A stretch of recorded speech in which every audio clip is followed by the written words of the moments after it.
Sir అది ఇక్కడ ఒకటి చెప్పండి. వ్యతిరేకం కాదు, బిల్లుకి ఎవరు వ్యతిరేకం కాదు. బిల్లును తీసుకురావాలని కొట్లాడింది బీఆర్ఎస్ పార్టీ, ఇంప్లిమెంటేషన్ లోకి వచ్చే వరకు దాన్ని పట్టుకొని ఉన్నది బీఆర్ఎస్ పార్టీ. అది బిల్ పెట్టిన తర్వాత పాస్ అవ్వడానికి మా ఆమోదం ఉంది, చాలా హర్షించాం, ఇందులో ఎలాంటి లేదు. కాకపోతే బిల్ ఇంప్లిమెంటేషన్ లోకి వచ్చే కన్నా ముందు మోడీ సర్కారు గతంలో చెప్పింది ఏంది, ఇప్పుడు చేస్తున్నది ఏందనేదే ప్రశ్న ఇక్కడ.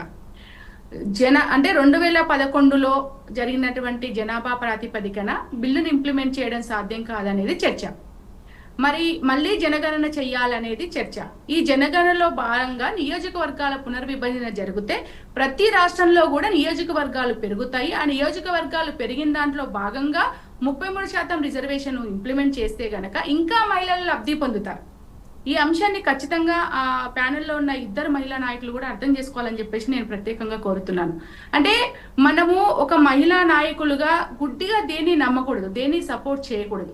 ఎందుకు సపోర్ట్ చేయొద్దు అని అంటున్నాను అనంటే, ఒక రాజకీయ లబ్ధి కోసము ఆ బిల్లును ఉపయోగించుకునే దాంట్లో ఖచ్చితంగా మనం కూడా దాని నేపథ్యాన్ని అంటే యూజ్ కంటే మిస్యూజ్ ఎక్కువ అవుతుంది అనేది నేను ఫీల్ అవుతున్నా. ఈరోజు తమిళనాడులో జరిగే ఎన్నికల సందర్భంగానో, కేరళలో జరిగే ఎన్నికల సందర్భంగానో బిల్లుని ఇంప్లిమెంటేషన్ లోకి తీసుకుపోవడం అని అంటే అక్కడ బీజేపీకి ఎలాంటి అంటే ఏమంటారు బేస్ లేదు ఆ రెండు రాష్ట్రాలలో. అక్కడేమో సిపిఎం పార్టీ పరిపాలనలో ఉంది, ఇక్కడేమో స్టాలిన్ గారిది ఉంది. సో ఈ రెండు రాష్ట్రాలని దెబ్బతీయాలి అని అంటే మహిళల్ని బిల్లును ముందు పెడుతున్నటువంటి పరిస్థితి. ఇంత కుట్రపూరితంగా ఇవాళ ఆ బిల్లును ఉపయోగించుకొని మహిళల రిజర్వేషన్ ఇంప్లిమెంట్ చేస్తామని చెప్పేసి ఇప్పటికిప్పుడు చేయడము అని అంటే జనాభా అంటే జనాభా లెక్కల్ని తేల్చకుండా నియోజకవర్గాల పునర్విభజన జరగకుండా ఇంప్లిమెంటేషన్లకి పోవడము అని అంటే ఇది బీజేపీ కుట్ర అనేది స్పష్టంగా అర్థము. దాన్ని ఖచ్చితంగా అంటే కుట్రలో భాగంగా ఇంప్లిమెంట్ చేసే బిల్లు రేపు మన రాష్ట్రాలకు ఏం ఉపయోగపడుతుంది? రేపు మన రాష్ట్రాలలో కూడా దానికి వాళ్ళు రకరకాల బూచిని కూడా చూపిస్తున్నారండి. కోవిడ్ అనేది వచ్చింది, సత్య గారు కోవిడ్ అనేది వచ్చింది, దానివల్ల పాసిబుల్ కాలేదు, అవి ఇవన్నీ రీజన్స్ ఏం చెప్పినా కూడా అయితే ఇది మీరు బ్యాక్ సార్ బిల్లు గత ప్రభుత్వంలో ఉన్నప్పుడు పాస్ అయింది. ఇన్ని రోజులు ఏం జరిగింది? 2.5 సంవత్సరాలు అయిందిగా. ఏం చేశారు? 2.5 సంవత్సరాల నుంచి ఏం చేశారు? ఎంతో సమయం ఉంది, ఎందుకు చెయ్యలేదు? ఇప్పటికిప్పుడు వారం రోజులలో డిస్కస్ చేయాల్సిన అవసరం ఏముంది? ఇప్పటికిప్పుడు ఇంప్లిమెంటేషన్ లోకి ఎందుకు వెళ్తున్నారు అంటే ఇది మీరు కుట్ర అంటున్నారు, ఎన్నికల లబ్ధి అంటున్నారు. బీజేపీ పార్టీ ఎన్నికల కోసం మాత్రమే ఈ మహిళా బిల్లును ఉపయోగించుకుంటుంది. ఇది సరైందా? దీన్ని సమర్థిస్తామా మనము? దీన్ని మీరు ఎలా ఎదుర్కోబోతున్నారు? దీన్ని మీరు ఎలా ఎదుర్కొంటారు? ఖచ్చితంగా ఇది నష్టం చేస్తుంది. జరగబోయే మహిళా అంటే 33% రిజర్వేషన్ ఇంప్లిమెంటేషన్ లోకి వచ్చేటప్పుడు ఈ విధంగా కనుక ఇంప్లిమెంటేషన్ లోకి వెళ్తే రేపు మిగతా రాష్ట్రాలలో ఎన్నికలు ఉంటాయి కదా, ఆ ఎన్నికల సందర్భంలో కూడా మహిళలు నష్టపోతారు. బిల్లు వచ్చిన ఉపయోగం ఉండే పరిస్థితి. ఓబీసీ అంటే ఇంప్లిమెంటేషన్ లో రిజర్వేషన్ తేల్చకుండా ఇంప్లిమెంటేషన్ లోకి పోవడం కూడా ఇంకొక నష్టం. మళ్ళీ ఎవరుంటారండి? ఇవాళ ఎవరైతే అగ్రవర్ణాల వాళ్ళు ఉన్నారో, నేను అగ్రవర్ణమే, నేను కాదంటలేను, కానీ బిల్లు ఇంప్లిమెంటేషన్ లో అన్ని సామాజిక వర్గాలకు సమానమైనటువంటి న్యాయం జరగాలి. లింగ వివక్షత లేకుండా బిల్లుని తీసుకురావడం అనేది, మహిళలకు అవకాశం కల్పించడం అనేది చాలా సంతోషం. ఎట్ ద సేమ్ టైం అన్ని రంగాల మహిళలకి అంటే అన్ని సామాజిక వర్గాలకు సంబంధించిన వాళ్ళకి కూడా అందుబాటులోకి రావాలి. ఇప్పుడు విద్యలో రిజర్వేషన్ ఇంప్లిమెంటేషన్ లో ఉంది. విద్యారంగంలో ఇప్పుడు పీజీ సీట్లు మనం ఫిల్ చేసేటప్పుడు ఖచ్చితంగా ఎస్సీ ఎస్టీ బీసీ మైనార్టీలకి మహిళలకు అందరికీ సీట్లు అయిన తర్వాత ఓపెన్ తీసే పరిస్థితి ఉంటుంది సార్. ఓపెన్ మహిళలకు ఉంటుంది, లేదా ఫస్ట్ ఓపెన్ తీసిన తర్వాత వాళ్ళ రిజర్వేషన్ వాళ్ళకు ఉంటుంది. అట్లా స్థానిక సంస్థల ఎన్నికల్లో కూడా అదే ఉంది. దాన్ని ఇప్పుడు 33% రిజర్వేషన్ లోకి కూడా ఇంప్లిమెంటేషన్ లోకి తీసుకురావాలి. అట్లయితేనే అన్ని సామాజిక వర్గాలకు న్యాయం చేసిన వాళ్ళం అవుతాము. కానీ ఇవాళ అగ్రకులంలో ఉన్నటువంటి పురుషులే రాజకీయాల్లో ఉన్నారు కాబట్టి రేపు మళ్ళీ వాళ్ళ మహిళలు రాజకీయాల్లోకి వస్తే సమాజం ఏం మారుతుంది? ఈ బిల్లుతో వచ్చే ఉపయోగం ఏముంటది మహిళలకి? రాజకీయ రంగంలో మరి అన్ని సామాజిక వర్గాలకు ప్రాతినిధ్యం లేనప్పుడు మరి ఆయా సామాజిక వర్గాలు ఇప్పటి వరకు ఎన్నో ఏళ్ల నుంచి అధికారానికి దూరంగా ఉన్నాయి. మనకు దేశ స్వతంత్రం వచ్చిన తర్వాత 75 ఏళ్ల స్వతంత్ర కాలంలో కూడా వాళ్ళకి రాజకీయ అవకాశాలు లేకుండా పోయినాయి, వాళ్ళ ప్రాతినిధ్యం లేకుండా పోయింది. బిల్లు వచ్చిన తర్వాత కూడా మళ్ళీ వాళ్ళకి ప్రాతినిధ్యం లేకుండా చేసుకుందామా? ఎట్లా సరైంది అవుతుంది? ఇది చాలా నష్టం చేస్తుంది. ఎట్లా నష్టం చేస్తుందో నేను చెప్తా. అంటే సారీ టు సే, ఇద్దరు మహిళలను నేను చాలా గౌరవిస్తున్నాను. ఎందుకంటే మీరు మన ముగ్గురము ఈ స్థాయికి వచ్చి ఈ డిబేట్లలో పాల్గొని మన అభిప్రాయాలు చెప్పడం అంటేనే ఇక్కడ ఏదో రాజకీయ పార్టీలు మనకు అంటే అవకాశాలు ఇస్తే కాదు, మనం కష్టపడి వచ్చినాం, కష్టపడి వచ్చి నిలబడి ఇవాళ నిలదొక్కుకోవడం కోసం ప్రయత్నాలు చేస్తున్న వాళ్ళం.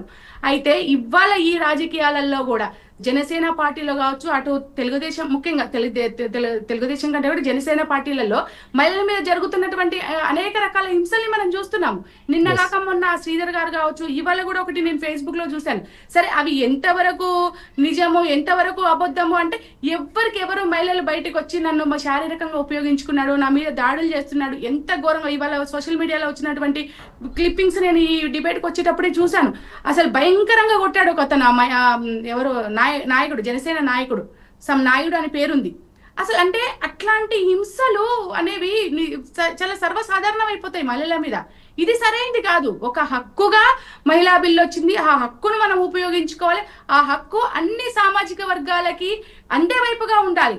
మళ్ళీ లేదు అదే అగ్రవర్ణాలు ఉంటారు, అగ్రవర్ణాల భార్యలే వస్తారు, వాళ్ళ బిడ్డలే వస్తారు, వాళ్ళ కోడళ్ళే వస్తారు అంటే బిల్లుకు ఉపయోగం ఏముందిగా?